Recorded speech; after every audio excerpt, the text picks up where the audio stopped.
À 48 ans, Alexandre Beaumont était l'image parfaite du succès. Costume sur mesure, montre valant le prix d'une maison, villa moderne suspendue au-dessus de la mer. Dans les magazines, on le présentait comme un génie de la finance. Parti de rien, il avait bâti un empire immobilier colossal.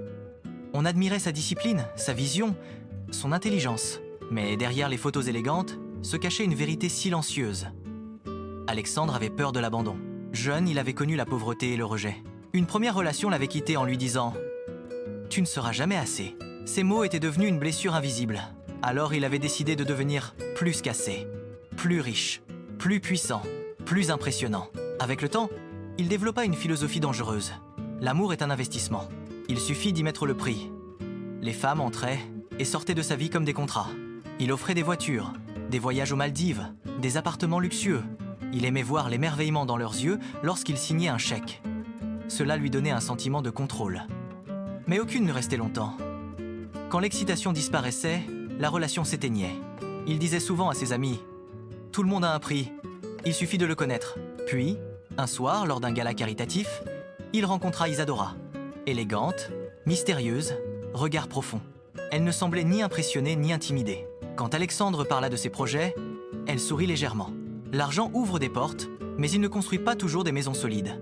Cette phrase le troubla. Isadora entra dans sa vie avec douceur. Elle ne demandait rien directement, elle écoutait beaucoup. Elle savait poser les bonnes questions. Elle semblait admirer son intelligence plus que son portefeuille. Pour la première fois, Alexandre se sentit choisi, pas acheté. Il devint vulnérable. Il lui offrit un penthouse. Elle accepta, mais sans exagération. Il ouvrit un compte commun pour faciliter les projets. Elle signa avec élégance. Peu à peu, elle l'encouragea à investir dans un projet international, un complexe touristique écologique révolutionnaire. Dossier parfait. Études convaincantes. Réunion avec de faux partenaires charismatiques. Alexandre, aveuglé par la confiance et l'illusion d'un amour sincère, investit des dizaines de millions. Ses conseillers financiers exprimèrent des doutes. Les structures juridiques sont floues, les garanties sont insuffisantes. Mais Alexandre répondit froidement « Vous analysez avec peur. Moi, j'agis avec vision. » En réalité, il agissait avec émotion. Quelques mois plus tard, tout explosa. Les partenaires disparurent. Les sociétés étaient fictives. Les comptes furent transférés à l'étranger. Et Isadora s'évapora. Téléphone hors service, pantouse vide, identité partiellement fausse. Alexandre resta seul dans son immense salon silencieux. Ce n'était pas seulement l'argent qu'il avait perdu. C'était son illusion de contrôle. Les médias s'emparèrent du scandale. Les banques réclamèrent leurs garanties. Les investisseurs retirèrent leur confiance. Son empire commença à s'effondrer. Pour la première fois de sa vie, Alexandre ne pouvait pas résoudre le problème avec un virement. Il vendit des propriétés, perdit des actifs. Son nom, autrefois synonyme de puissance, devint associé à naïveté. Les femmes attirées par sa fortune disparurent instantanément. Le silence fut brutal. Dans un appartement beaucoup plus modeste, Alexandre passa des nuits à réfléchir. Pourquoi avait-il investi sans prudence?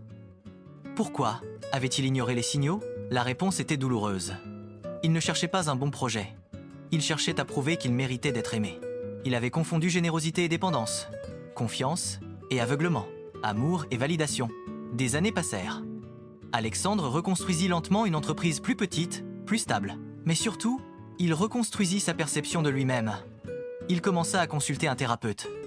Il apprit à parler de ses peurs, à reconnaître que son obsession de payer pour être aimé venait de son insécurité profonde.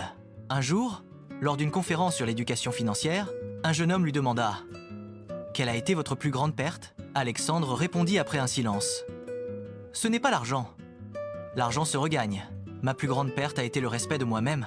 Je croyais que ma valeur dépendait de ce que je pouvais offrir matériellement. » Il ajouta « L'amour qui coûte trop cher finit toujours par révéler son vrai prix. » Plus tard, dans un café simple, sans costume luxueux, sans montre brillante, il rencontra Clara. Elle ignorait presque tout de son passé. Elle ne connaissait ni ses millions perdus, ni son ancienne gloire.